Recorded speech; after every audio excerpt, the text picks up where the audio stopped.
Dear students, आज हम बात करेंगे पियाजे की डेवलपमेंटल थ्योरी के बारे में, या पियाजे की डेवलपमेंट थ्योरी या पियाजे की कॉग्निटिव डेवलपमेंट थ्योरी के बारे में बात करेंगे, जिसके दो भाग हैं। एक पियाजे का डेवलपमेंट थ्योरी है और दूसरी है स्टेजेस ऑफ कॉग्निटिव डेवलपमेंट।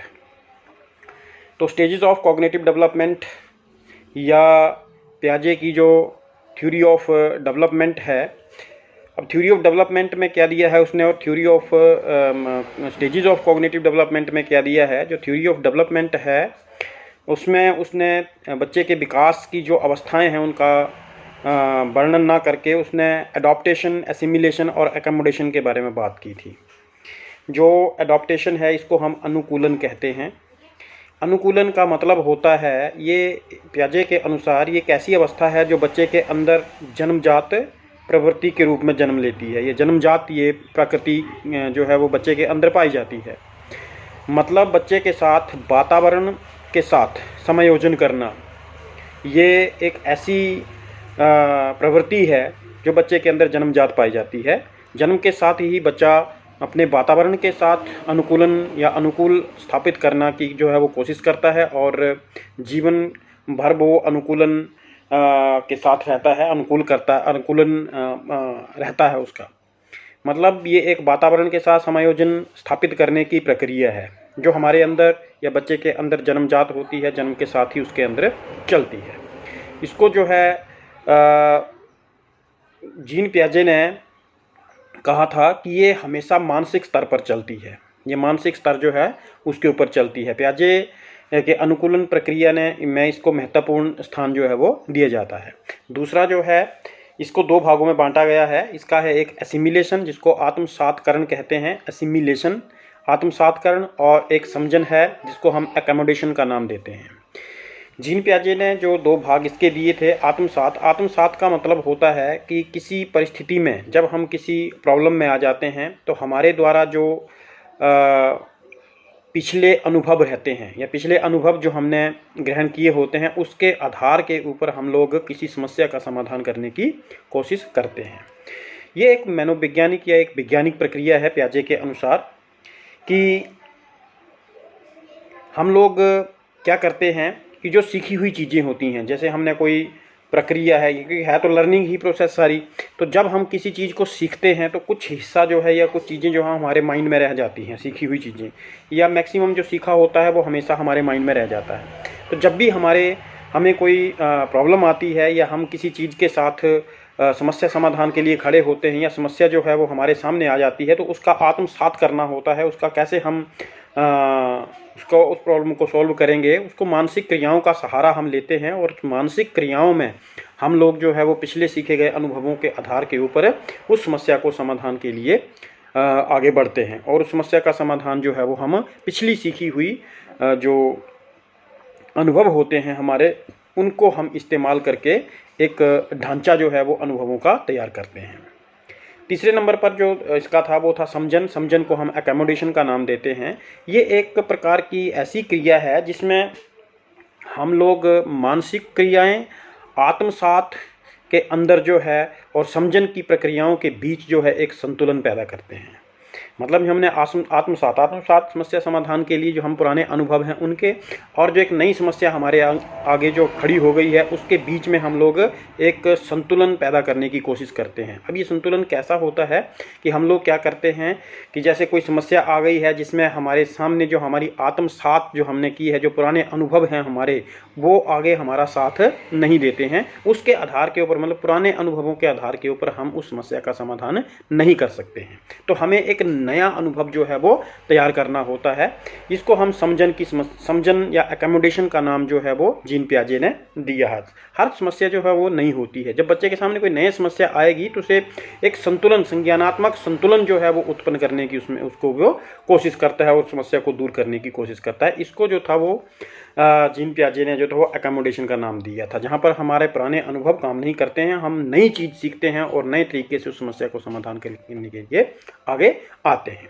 ये तो थी हमारे पास। इसमें एक स्कीमा नाम का जो है मेंटल ऑपरेशन जो है वो शुरू होता है, जिसको हम स्कीमा कहते हैं। ये एक ऐसी मानसिक संरचना है जिसमें सामान्यकरण किया जा सके, इक्विलिब्रियम का पॉइंट आता है, जिसमें हम किसी समस्या को जो उसके बीच में जो है वो संतुलन पैदा करने या एक मानसिक सामान्यकरण किया जा सके, उसको हम स्कीमा का नाम भी देते हैं, या जीन पियाजे ने उसको स्कीमा का नाम दिया है। जो स्टेजेस ऑफ कॉग्निटिव डेवलपमेंट है ये अलग से हैं। इनका मतलब स्टेजेस ऑफ कॉग्निटिव डेवलपमेंट जो हैं वो 4 प्रकार की हैं। इसमें सबसे पहले आती है प्री ऑपरेशनल स्टेज, दूसरी है कंक्रीट ऑपरेशनल स्टेज, और तीसरी है पहली है सेंसरी मोटर स्टेज, दूसरी है प्री ऑपरेशनल स्टेज, तीसरी है कंक्रीट ऑपरेशनल स्टेज, और चौथी है फॉर्मल ऑपरेशनल स्टेज। जो हमारी सेंसरी मोटर स्टेज है ये 0 से 2 साल तक रहती है, और इसमें जो बच्चा है वो मैक्सिमम सेंसेस के माध्यम से ही अपनी क्रियाएं करता है या सेंसेस के माध्यम से ही सीखता है। इसको सेंसरी मोटर का नाम दिया जाता है। सेंसरी मोटर का मतलब आप समझते हैं, सेंसेस के आधार पर 2 चीज़ें हैं, सेंसरी मोटर, सेंसरी का मतलब सेंसेस, मोटर का मतलब क्रिया। तो इसमें जो क्रिया होती है, ये जो क्रियाएं होती हैं ये सेंसेस के माध्यम से होती हैं। इसको जो है वो जीन पियाजे ने जैसे दिया था वस्तुओं की ध्वनि, रस, गंध, जैसे स्मेल करना, टेस्ट करना, किसी चीज़ को टेस्ट से पहचानना, किसी चीज़ को खुशबू से पहचानना, स्मेल से पहचानना, तो ये सेंसरी मोटर स्टेज है। तो सेंसेस के माध्यम से बच्चा जो है वो सीखता है। इसमें एक चीज़ जो है वो जीन पियाजे ने बताई थी, वो ये थी कि इस अवस्था में बच्चे के अंदर ऑब्जेक्ट परमानेंस का एक जो है वो उत्पन्न होता है। ऑब्जेक्ट का मतलब होता है वस्तु स्थायीकरण। वस्तु स्थायीकरण जो है ऑब्जेक्ट परमानेंस। उदाहरण के लिए जब हम बच्चे से किसी खिलौने से खेल रहे हैं और हम उसको कहीं छुपा देते हैं तो बच्चा उसको इधर उधर ढूंढता है, ठीक है। लेकिन प्रारंभिक अवस्थाओं में बच्चा उसको ढूंढता जरूर है, लेकिन जैसे ही वो चीज़ उसकी आंखों से ओझल हो जाती है वो उस चीज़ को भूल जाता है। उसका स्थायित्व जो है वो तब तक है जब तक वो वस्तु उसके सामने है। अगर वो वस्तु उसके सामने नहीं है, जैसे ही उसको हटा दिया जाता है तो कुछ देर के बाद भूल जाता है। लेकिन जब बच्चा 1 साल के बाद, क्योंकि 2 साल तक की अवस्था होती है जब बच्चा इस अवस्था के अंत तक आता है, 2 साल तक आता है या 1.5 साल से 2 साल तक की अवस्था में आता है, तब उसके अंदर ऑब्जेक्ट परमानेंस की जो है वो स्थिति आ जाती है।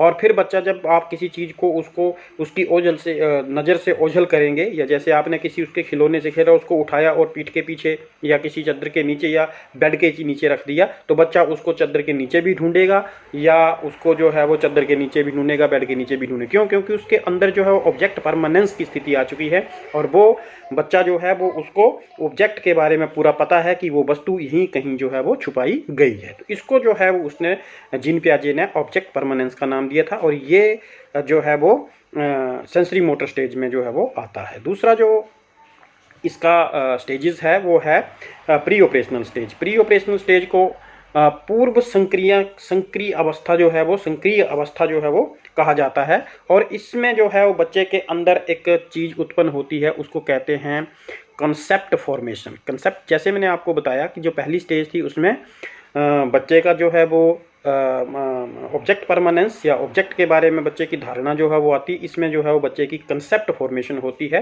किसी वस्तु का क्या स्थायित्व होता है, किसी वस्तु का क्या अनुकरण होता है, ये बच्चे आज अपने आसपास की चीज़ों को कैसे देखते हैं, ये हमारे जो है वो इसमें कंसेप्ट फॉर्मेशन में आता है। कंसेप्ट फॉर्मेशन का मतलब होता है कि हम अपने इर्द गिर्द की चीज़ों को कैसे देखते हैं, हम अपनी इर्द गिर्द की चीज़ों को कैसे लेते हैं। इसमें जो चीज़ें जो हमने इर्द गिर्द की चीज़ों को जो समझते हैं या उसकी इर्द गिर्द की जो दुनिया है, इसको जीन पियाजे ने ईगोसेंट्रिज्म का नाम दिया था। आत्म संकेंद्रितता का नाम इसमें दिया, ईगोसेंट्रिज्म का नाम दिया था। तो ये दूसरी अवस्था है, ठीक है।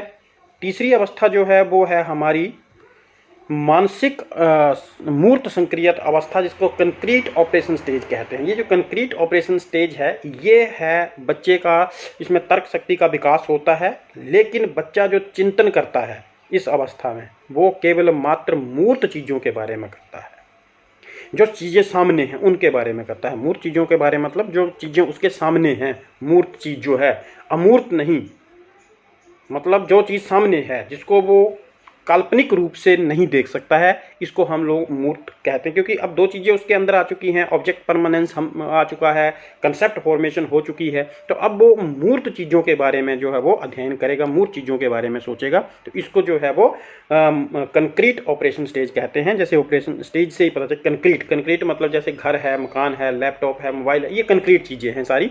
तो इनके बारे में वो सोचता है, इनके बारे में वो चिंतन करता है, इनके बारे में ही वो जो है वो सोच सकता है। इस अवस्था में उसके अंदर जो है वस्तुओं के पहचान के गुण, कंसेप्ट का मतलब होता है किसी चीज़ के पहचान का करना, मतलब किसी चीज़ को पहचानना, उसकी क्या प्रकृति है, वो उसका स्थायी भाव जो है इसके अंदर, लेकिन तब तक जब तक वो चीज़ उसके सामने है। और लास्ट स्टेज जो है वो है फॉर्मल ऑपरेशनल स्टेज। और इस स्टेज में और जो कंक्रीट ऑपरेशनल स्टेज में, इसमें ये जो मेजर डिफरेंस है वो ये है कि जो कंक्रीट ऑपरेशनल स्टेज है इसमें कंक्रीट चीज़ों के बारे में बच्चा सोच सकता है, कंक्रीट जो चीज़ सामने है, जो उसके सामने, उसी के बारे में वो सोच सकता है। लेकिन जो आपकी जो लास्ट है स्टेज ऑफ फॉर्मल ऑपरेशन, इस स्टेज में बच्चा जो है वो मानसिक रूप से कल्पना शक्ति और चिंतन जो है वो अमूर्त चीज़ों का कर सकता है। उसके अंदर अमूर्त चीज़ों के बारे में सोचने की क्षमता भी आ जाती है। और ये जो अवस्था है ये 11 से आगे चलती है। तो ये कुल मिलाकर के इसकी अवस्थाएं हैं। कॉग्निटिव डेवलपमेंट की जो थ्योरी है उसमें जीन पियाजे ने इन चीज़ों के बारे में बताया था। उसके चिंतन में क्रमबद्धता आ जाती है, वो क्रमबद्ध तरीके से सोचना शुरू कर देता है। आज के लिए इतना ही। Thank you.